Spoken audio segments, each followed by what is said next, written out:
We didn't come this far to slow down now. Let 2021 be the year that you light up, that you wake up, that you shake up that special something in your soul, that you reach out and work for that health, that life, that vibrant living you know is possible. Let this be the year. Let this be the day.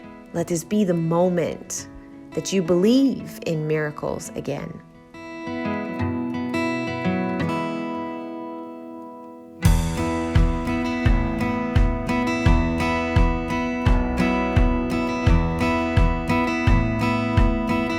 Hey everybody, it is Dr. Devin, and this is one of those kismet blessings that I truly believe is a wink from God, because I just happened to be scrolling through Instagram and I came across an Instagram live or podcast clip of this man, and he was sharing a story, a very sacred story of his family's journey, his wife's journey, and how it had impacted his life and his career path. And I immediately was like, I have to connect with this man. And we were speaking the same language, and how could that be? Because we're complete strangers, and yet a lot of similarities were in this story. And he's here on this episode of If They Knew. So please welcome Jeff Witzeman. Hey, everybody. Now, I know a few things about you, but there are so many things, because to say, who are you? What do you do? Is such an open-ended set of questions. But if you were to tell the listeners who are tuning in today, who are you, Jeff? And what do you do? Or give them just a little history about, why you think you're here on planet Earth at this time. Jump in and let them know who you are. Yeah, right now I'm a filmmaker, but my journey to becoming a filmmaker was really an experimental, creative person that failed more times than you can count on all your digits. And the end result of failure is finding the deepest, truest message that you have to share, because it's unencumbered by selling out to anybody. It's unencumbered by pleasing somebody. And so I got to this point 5 years ago where 6 years ago, my wife was diagnosed with bladder cancer, and the doctor came out of doing surgery to remove whatever he could from the inside of her bladder. And he said, your lives are going to change forever. We can't get all of it. It's in the muscle wall, and we're going to have to remove her bladder, cut her vagina in half, give her chemo and radiation, and maybe, 5 years survival. And instead we went to Germany and treated it naturally with focused heat, IV nutrients, and ozone, and it was gone in 30 days. So I had to make a film about that. And then after I made that film, parents called me and said, hey, my kids are in remission from cancer. Why are they being forced into chemotherapy for 2 to 4 years? And disastrous results, a lot of the kids dying. The kids that aren't dying have chronic issues for life. Can you help us? So we made a film to show parents how to get their children out of the system. We literally saved kids' lives making that film, and have saved hundreds of kids' lives since that time, just showing parents how to get their kids out of the system. So then after that, I made another film on colon hydrotherapy, because I am so sold on colon hydrotherapy. I think it is the great secret out there in terms of detox. It solves so many problems, especially for people over the age of 50. And it's just ridiculous. So all those films are on my website, cancercanbekilled.com. There's trailers. I made another short film about a woman who tried to just give her kid one vaccine at a time. It's called One at a Time. And of course, by doing that, she was able to see the injuries after each vaccine and then go, okay, this isn't going to work. So that's a short film. That's 20 minutes. But anyway, that's my journey to here. And we'll make sure there's show notes, and I'll make sure there's some links, because he just went down 3 or 4 huge, I mean, we could spend 30 minutes to an hour on each one of the things that we just dropped in. So I'll make sure there's links. And we're going to come back to that colon hydrotherapy because that's come up on a few of these episodes. And so I would love to hear your perspective and take on that. But first, I want to ask the question that I guess I love to invite people here to ask, because there's that premise, right? If people just knew what I knew, they might see what I see, right? If people knew what we knew, then they would do what we do, which drives you to be a storyteller in film, to tell stories so more people know.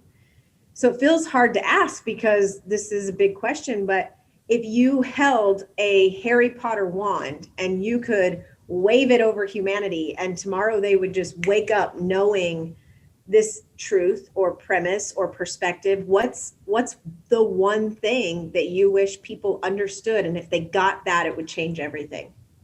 Yeah, I think it's that going through the dark night of the soul is the very thing that gets you to love and freedom and power. And without going through the dark night of the soul, you open yourself up to disease, being trampled on, being taken advantage of. And for me, it's made all the difference. Now, I felt that in every bit of my fingertips because I've lived there in that space. For someone who that concept is new to, what is the dark night of the soul? Yeah, it's that understanding that we are all given an ego as a way of surviving as children. And then as adults, our job is to let that ego go. But in order to let that ego go, we have to go through all the trauma we went through as a kid and be a witness for that trauma. And then we have to give up all our coping mechanisms that worked so well, escaping, controlling, using, manipulating. We have to give them all up. And the feelings that produces is this existential feeling of, I am going to die. There is no way I can survive this journey. And the reality is we don't die. And every day we work that journey, we get a little bit more power, love, and freedom. And eventually it just gets to the point where you're like, well, that's it. I'm not going back. I'll feel whatever I have to feel this love. And it would be like a butterfly stuffing their wings back in the cocoon, right? Once you're there, you can look back on the self prior to that moment or moments. And I can reflect on her and go, God, I couldn't be her. And so people will see you and you've changed at a soul level. And I guess share what you feel called of what brought you to yours. Like, what's that look like in a real life experience of what you maybe went through that has opened this up? Right. So what was fascinating is my wife and I, when we met, we connected at a party. It was a New Year's Eve party. I had come with another woman, and I think I was 31 and she was 28. And we started talking, and she just immediately opened up with me about, because I had known her for a few months, but she was very boring to me because she never opened up. And then because I came with another woman, she felt like, oh, he's not a threat. So she completely opened up, and I saw this beautiful woman who was on her own journey of healing from her sexual abuse as a child. And I was like, oh my God, I'm on the same journey. I'm healing from my sexual abuse as a child. And it was so thrilling. And so fast forward to us getting married. And after getting married, Devin, I still had this idea of a fantasy life. And the fantasy life for me is I get the perfect woman, I get the perfect kids, I get the perfect family, and it's going to fix everything from that child. And I got married and it didn't fix everything. And a friend of mine said, Jeff, did you know that porn is not bad? Porn is neither good nor bad. It just is. You should try porn, Jeff. Because we came from a Christian background, right? So I was like, yeah, okay, I'll give it a shot. and I gave it a shot, and I was addicted, Devin. I couldn't stop. And it was going to lead me down that path of total self-destruction. And I clung to my wife and I said, I can't control this. I need help. And to her credit, she said, yeah, I don't want to hear about it. Go get help. And I went to my first 12-step meeting to deal with sex addiction. And that was the beginning of my awakening, really. Because you take away somebody's chance to escape, to cope, just after they've gotten married and realized that's not going to fix it. Now you're laid bare with all your shit. And it's like, oh my God, I'm in trouble. And we seek this fix, and it ends up just exposing us even deeper, right? It just gets louder, right? Whatever the thing is, it might be alcohol, it might be gambling, it might be, addiction to devices or need for reinforcement. I mean, addiction is everywhere.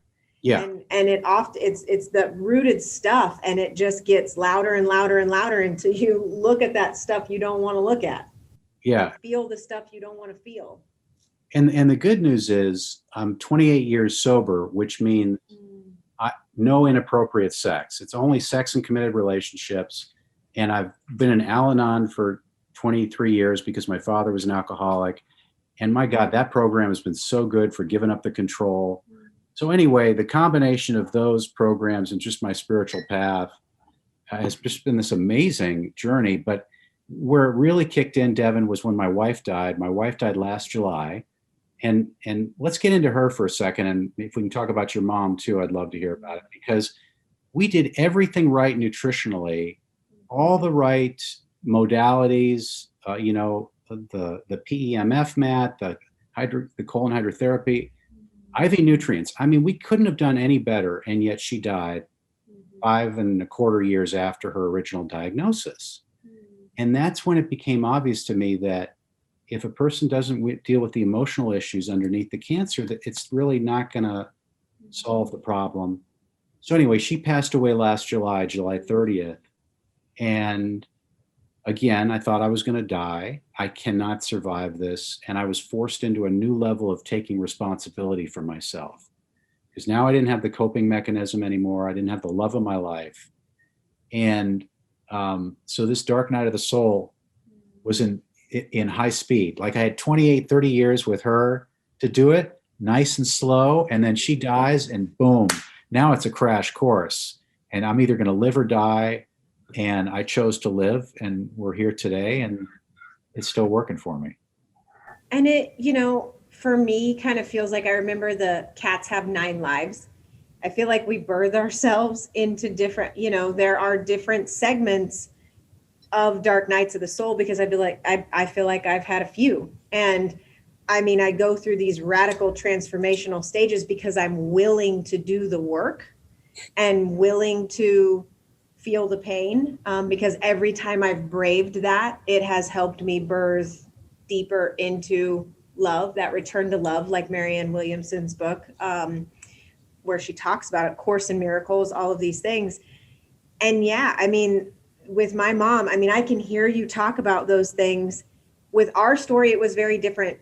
She was just so, my parents are so just traditional, do what the doctor tells you to do. And very similar, when the first surgeon went to cut into her bladder, he said, I couldn't get it. We scraped into the wall. It was in the muscle. I mean, Jeff, I'm saying verbatim of things I've heard you say. And he was like, we need to take it out. And there was actually a surgeon at KU Med who does what's called a neobladder. So takes intestines and creates a fake bladder. They washed my mom with live tuberculosis. She had to rotate, which went into her bloodstream and almost killed her. Then we did the neobladder. Prior to all that, after the first surgery, I wrote my mom a check and said, I'll shut my practice. I'll do whatever. Can we please go to this clinic in Arizona? Can we please go to one of these alternative places? We can always do the medical route. Can we please, can we get out of this box? I can feel the room.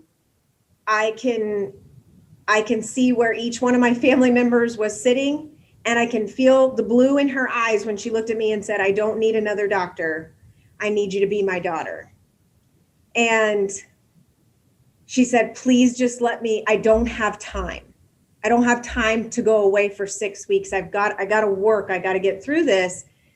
So my journey wasn't about doing all the right things, but I watched the surgeries and the chemos and the radiation, and it all killed her. None of it built her up. Not one medical protocol was life-giving. It was all about how to kill and attack the cancer, which just made no sense in my mind. So when I hear stories like yours and it goes away, you know, because I've seen countless patients too that do all the right things, that get adjusted, that do the IV nutrients. But what my mom's journey taught me, up close and painfully personal, and hearing your story, is the one place that we have not really looked at or delve into is that spiritual, emotional root of stuck energy. And that's why I'm like, let's go, like, share what you feel like you've learned so far in a nutshell. I know there's a film coming, but guys, what if, pause with me for a second, because statistically, it's impossible if you're tuned in that you don't know someone. Maybe it wasn't a wife and maybe it wasn't a mother, but we all know someone. And something Devin, I've heard Zach Bush say is that cancer is the zodiac that translates to mean nurture. What if cancer isn't something to wage war against? What if it is a red flag saying, come look at me, come look here. There's something here I need to show you, because cancer cells are your cells. So you're waging war on self. What have you learned about this emotional, the dark night of the soul of losing the love of your life has drawn you deeper into cancer, deeper into understanding these emotional, spiritual roots of dis-ease? What do you wish people knew about that? yeah, I want to tell you, but I want to ask you first, before I give my understanding. I've interviewed 10 people and I know it all now. I mean, I've got the answer. I'm ready to give it to the world. The film comes out in July. But I want to ask you first, what do you think your mother was victimized by that she wasn't able to unhook from? So we were best friends. I felt like I knew everything. And there was trauma, there was abuse. She lost her dad very young. And I found journals after she died. And shame, right? Like if you have you read Power versus Force? No. Oh, I'm going to send you a copy. So there's an energetic chart, and shame is the lowest vibrational emotion that we can feel. And it goes up from there, you know, fear, sadness, anger actually translates us up the ladder into the good feeling one. So anger, I don't hate, because it's taking us upward, but shame and apathy, when we go into hopelessness, if I summed the stories up into one word, it would be shame. Beautiful. And I think things that happened to her, things that she did to cover up the things that happened to her, the failures, the inadequacies, the financial burdens. My parents struggled a lot financially. Yeah. And I honestly think she gave us more than she had for a lot longer than I realized. So. Thank you. I really appreciate that. My wife's experience was that when she was 7 or 8 years old, her mother got breast cancer, and her father said, God's going to heal her. And she got worse and worse and eventually went to the hospital. And she hadn't seen her mother for a couple weeks. And one day her father picks her up from school and says, oh, your mother died today. Oh my goodness. And that was it. And she was taken home. There was no time for processing emotions. She never got to say goodbye to her mother.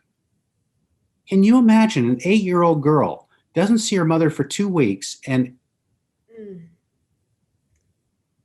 guys, close your eyes for a second, because he just said something. Can you imagine? That's the key, because I can't imagine. You can, if you're listening, you can imagine, because we've all been an 8-year-old version of ourselves. We can imagine losing this pivotal person. That impulse of energy, of sadness, of despair, of anger, of all of those things. Feel that impulse. That's what gets stuck inside people. That impulse of, and there's nothing you can do to control it, stop it, fix it. So where does that energy go, right? It's this law of momentum. There's this force. Well, there has to be an equal and opposite force. Where does that land? If our physical bodies represent where our mind and heart have been, it's in us. Right. So that's pretty bad, right? She doesn't get to say goodbye to her mother. And on top of that, her father doesn't know how to emotionally process it with her. Because at that moment, her father is like, God, you were supposed to heal this woman and you didn't heal her. So now my whole faith thing is shot. Okay, so what happens then? Then 6 months later, her grandfather starts sexually abusing her. Okay, and fortunately, she is loud enough and cries loud enough to sort of fend him off after a few sessions. But the family keeps inviting the grandfather over to all the dinners, the family dinners, like the Thanksgiving, the Christmas, the holidays. And she finally confesses to her sister what happens. Her sister tells the family, and the family just says, well, she needs to forgive her grandfather. She needs to forgive him, because that's what we do as Christians. So now, not only does she have the pain of losing her mother, she has the grandfather abusing her, she has the family telling her she can't talk about any of it, and there's no emotional resources. Boom. Gone. And what was fascinating was she did a lot of work. She did some 12-step work. She did some EMDR work. She did therapy. I don't think, Devin, that she really had the ability to go into those feelings because they were just too painful. And I think what was so painful for her was not the events, because we can all survive the events. What was so painful for her was the inability to express those events. And then the inability of her to go back and be a witness for herself for those. That children not having a voice, or even a human, not just children, right? Where just not being seen, not being heard, going through that, and then life doesn't stop. When we get hit by things like that, life doesn't stop, it just keeps going. This is why I personally love breath work, and why I'm fascinated at plant medicines and things like that, because it allows people, it's not, breath especially is not adding anything, it's not removing anything. It allows people to journey within, beyond where they may have created blocks and not even realized, right? I mean, because there's so many things. If you've experienced trauma as a child, you have your recollection, and it's wildly covered up in most cases, or so suppressed in some experiences that it's in there, but you can't see it or feel it, because it was, I mean, a PTSD response. It's big.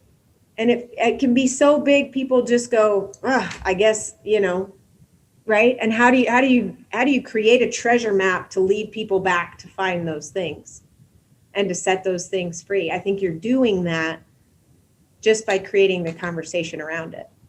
Because by drawing awareness to it, the consciousness expands and goes, we haven't looked there. We need to look there. We need to feel there. And we need to see other people doing the work. So what I've done in this new film, it's called Beliefs and Stories. And the idea behind it is that we all have a story, but we also have a belief about our story. And we think oftentimes that belief is unchangeable. But guess what? It is totally changeable. And that's what makes all the difference in the world. And so, the people I interviewed, first of all, there are people that have done the work to Mhm. extricate themselves, to unhook from that trauma and redefine it and give themselves a new meaning and purpose in life. Mm. And so you get to see the examples of people doing it. Mhm. And then the doctors like Dr. Christiane Northrup, Dr. Tommy John, Cassie Huckabee, Tom Cowan, Kelly Brogan, Mm. they all bring to the picture this idea that, like Tommy John's big on, if you're here and you want to recover from this, you got to have something here. And you got to hold on to this thing here to overcome this thing, because you got to find something greater than the pain that exists. And my question to Tommy was, is there really something greater than the pain that I went through? Because I'm not sure if there is. Because I Mm. interviewed him pretty soon after my wife died. So I was Mhm. still, oh my God, Fresh. just crushed and fresh with that stuff. So, but Mm. then, as I talked to more of these people, we got to this notion that there is a journey to unhook from trauma. Mhm. And it's a process of really witnessing, being able to be a witness or finding someone who can be a witness, Mhm. and then being willing to go back through those emotions, knowing that they can't kill you. But Mhm. you got to know that. You got to know they can't kill you, because you're going to feel like this is going to kill me, and you got to have, that's the faith part of it. The faith Mhm. is, I can make it through this. And then if you do, you can make your way out. And then, the disease goes away. Because anytime we have disease, the other thing I'm learning is our body trying to tell us something, right? Mhm. Nobody taught us how to listen to our body. I mean, I'm 62 years old. I've been at this for a long time. I feel like I'm still a beginner Mhm. at listening to what my body's saying. And but when you do, when you learn how to interpret that and speak that language, oh Mhm. my God, you're free. Yeah, not only have we not been taught, I would argue that we have been forced to forget. We've Nice. been given every book, pill, and potion that has answers, that sells us this idea that we don't already have it inside. Nice. And what you've done, I love when you say beginner, that means you're back home. That means you're back in that state of curiosity, which is where you have to be in a state of curiosity to hear intuition speak to you, right? Yeah. So, Can I tell you what I heard today? mm, So I was kind of really sort of stuffed up emotionally, and nothing was moving, and I was feeling blah and tired. And I lay down to maybe take a little nap about 10:30, and I said, "Oh my God, it's like something's holding on." And I just said, "Jeff, what are you holding on to?" Because obviously that's a manifestation you're holding on. And I said, "So anyway, Devin, July 30th is the 1 year anniversary of my wife's death. And unconsciously, I've had this idea that I've got to get all the grieving done before July 30th, because that's how we dealt with it in my family, which was get it over with and shut up and stop talking about it." And mhm, so I was somehow going to this place that I have to get this all done in the next 2.5 months, and I can't do it. And so I asked myself, what is it, Jeff, that you're feeling you can't let go, you can't release? And that's when it came out. The tears came out, and it was like, oh my God, I just feel like I can't get this done by July 30th. May I please have permission to grieve as long as I need to grieve and not have to do this in 2.5 months? And then it was like, yes, of course. And then the tears were there, and then I was free. I was home free. But that was an example of, I didn't know a what was going story. on. I listened to my body, and the Mhm. body said, this is it. And boom.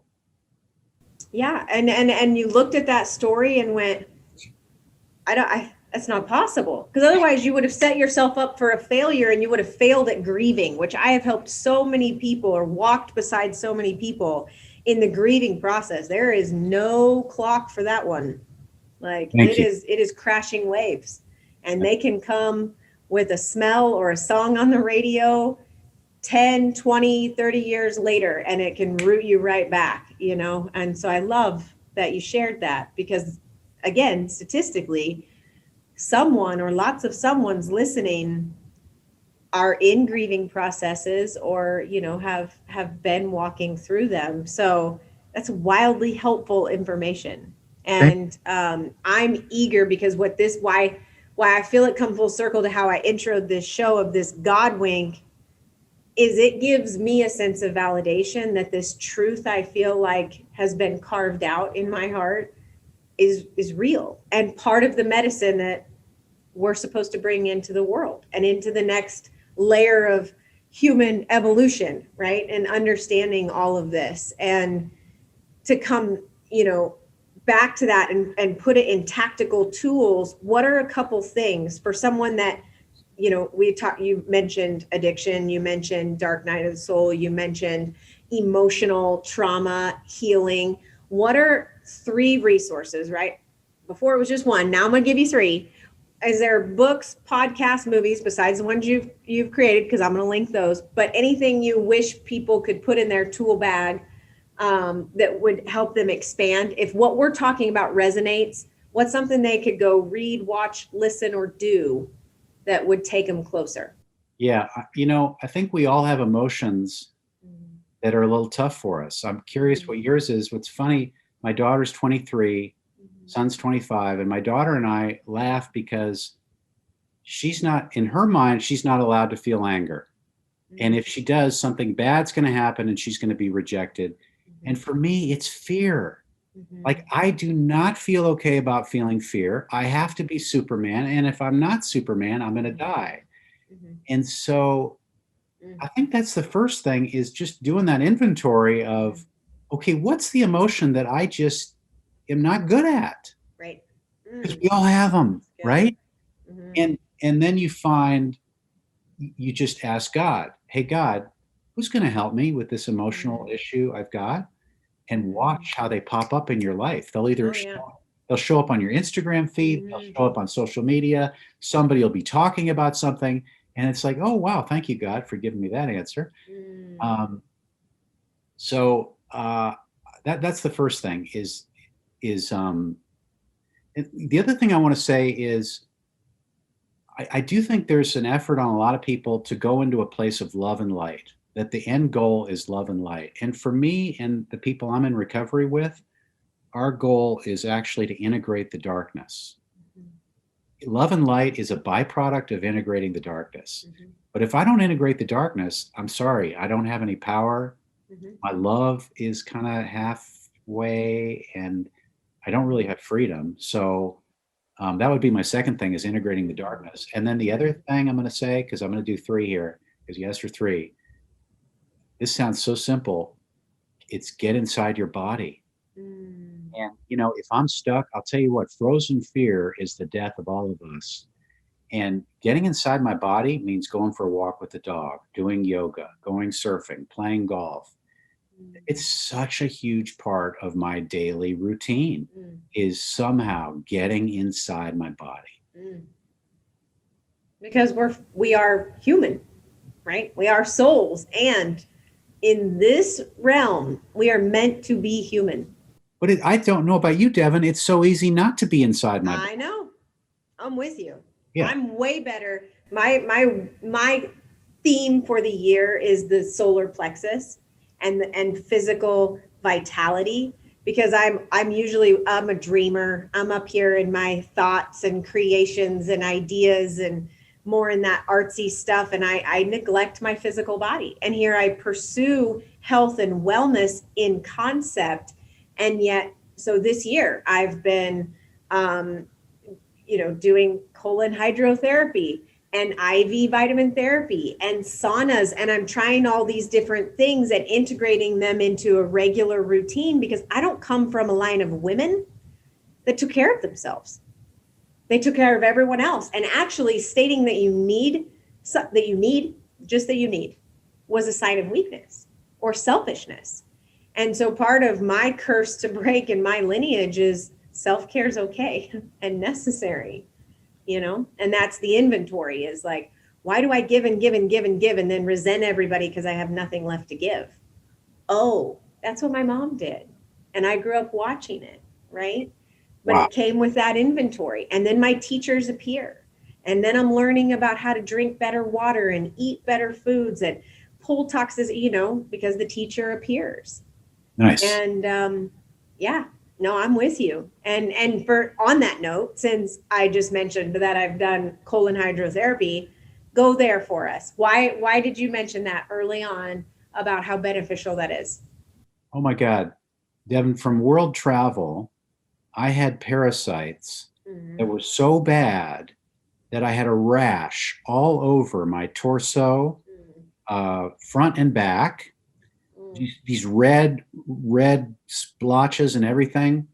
And I did all the cleanse stuff you can do. I did the cloves. I did everything you could possibly do. Problem was not going away.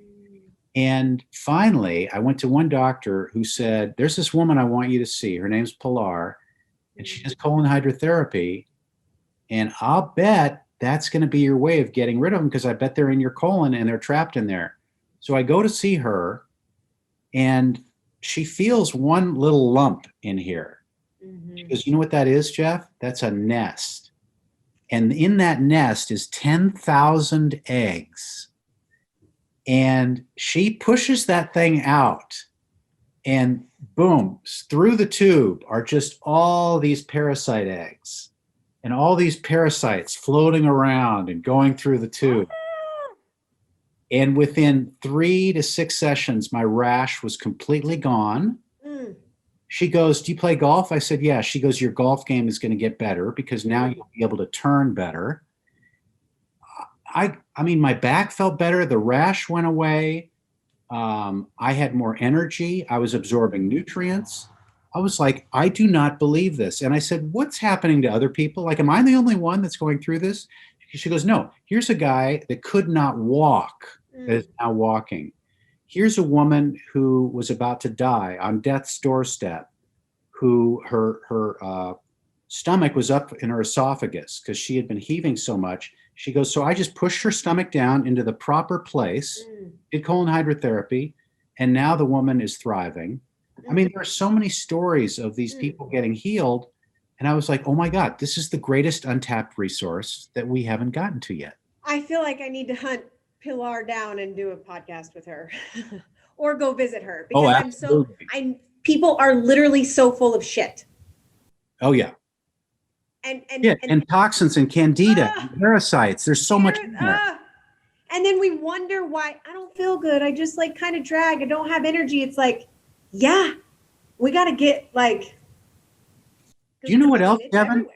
You know what else is Mm, if a colon is enlarged with all that old fecal material and candida, which is just making it mm, explode? Do you know that for men, it puts pressure on their prostate and mm, on their urinary tract? And so many guys go to the doctor, and the doctor says, "Oh, you either have prostate cancer or you have an enlarged prostate. You need to be on drugs for the rest of your life." Well, mm, guess what? If you just do colon hydrotherapy, it takes all the pressure off, the whole mm, thing. And now these, grown men, old men, they're not on Flomax, they're not on drugs. They're peeing like kids again. It's mm. amazing. Guys, I love these types of episodes where we're all over and it's so tied together because like Yes. when you're filled with that kind of toxicity and the effects that parasites have, oh my goodness gracious. I mean, fatigue is one of the number one and people just not feeling good and digestive issues. The number of people who come in my office, I jokingly am like, they call me the poop doctor because chiropractic does help relieve pressure and get things moving. And sometimes people have been holding on to stuff for years. And I've had patients come in and show me pictures of snails and parasites and different things that have come out because we've got a wonderful space here in Wichita that does these. So this is inspiring another episode because I'm with you. I think that more people need to think and what's fascinating is to people that sounds crazy, right?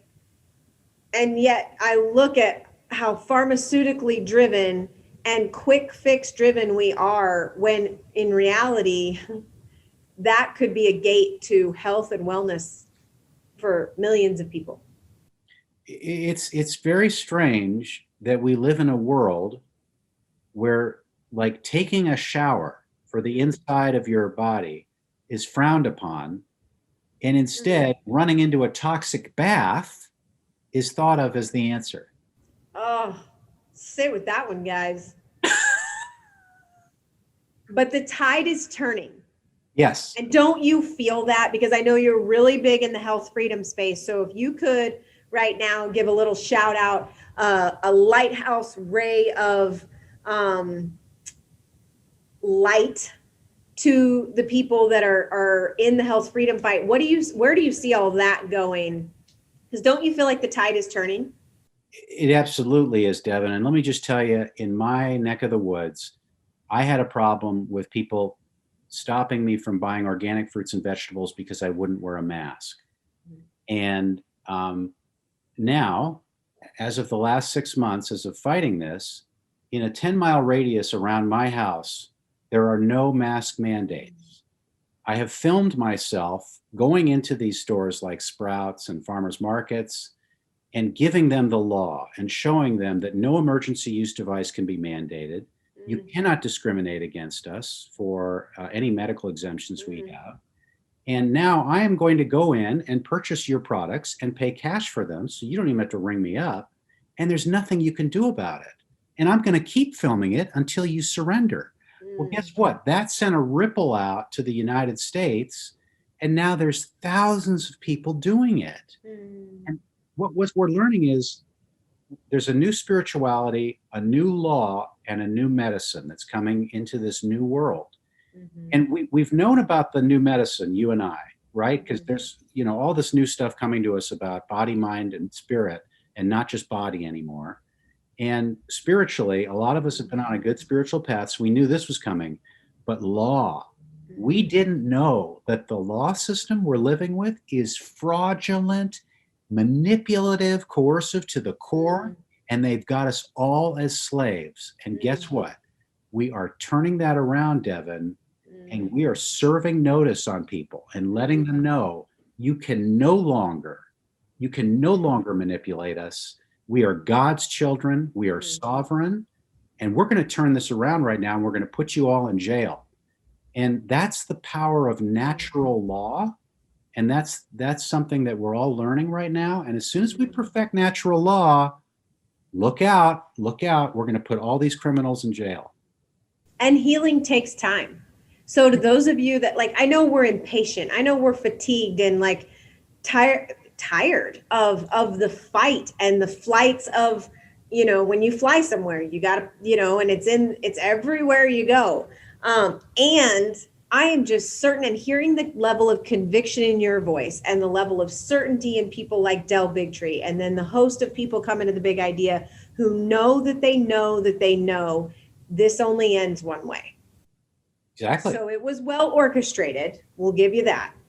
But you exposed yourself in this greed to control and force humanity. And I'm betting on people. I'm betting on humanity to rise unwaveringly. Not only that, Devin, but I'm betting on the spiritual battle, because the side we're on wins. We know that historically. It's just a matter of time. That's it. And so, and the blessing is that had this all not happened, would I be on this podcast with you? Right. Had the great chaos not come in with all its blessings, I wouldn't know Ali Zek, Alex Zek, Ben Tapper, Tommy John, all these, it has allowed us to really find a new family. And I love that. And I'm so grateful for it. Now, if people want to connect with you, how do they find you? And I'll make sure that we get links, but where can they follow along with some of these journeys that you're on right now? Yeah, so the website is www.cancercanbekilled.com. That has all my films. And then I'm on social media everywhere as Jeff Witzeman. So it's at Jeff Witzeman, or on YouTube and Facebook, Jeff Witzeman, BitChute, Jeff Witzeman, Telegram, Jeff Witzeman. That's how they can find me. And What can we expect in the coming months from Jeff? Right. So in mid-July, I'm going to release a film called Beliefs and Stories about the emotional, spiritual issues that either foster healing or disease. And I think this is going to be a breakthrough film for so many people because it's going to introduce them to the world of how much control they really do have over their health. It's not something mysterious that happens to you from the cosmos or from a virus or from this. It's something that we possess the control to be able to keep ourselves healthy. Well, I don't know about y'all, but there were so many breadcrumbs over the last few minutes of this conversation that I'm going to have to listen back to. I'm following my notes that I have kind of mapped out, and I get goosebumps because I know this is it's like Christmas morning. There's so much joy coming. There's so much healing coming in conversations like this happening. So please know that we are praying for you and expecting miracles from the work that you're doing, Jeff. And I can't wait to do another podcast with you in a few months and see how much has unfolded since then. So guys, I want you to look this guy up. I want you to stay tuned on social media and be ready for the new film that's coming out, but also take a look at the other ones. And if this speaks your language, reach out to him. Let him know. Let him know that it uplifted your day. Let him know if it lit a little light inside of you. Let him know if it helped heal a little something inside of you, because we're becoming medicine that we needed during those dark nights of the soul.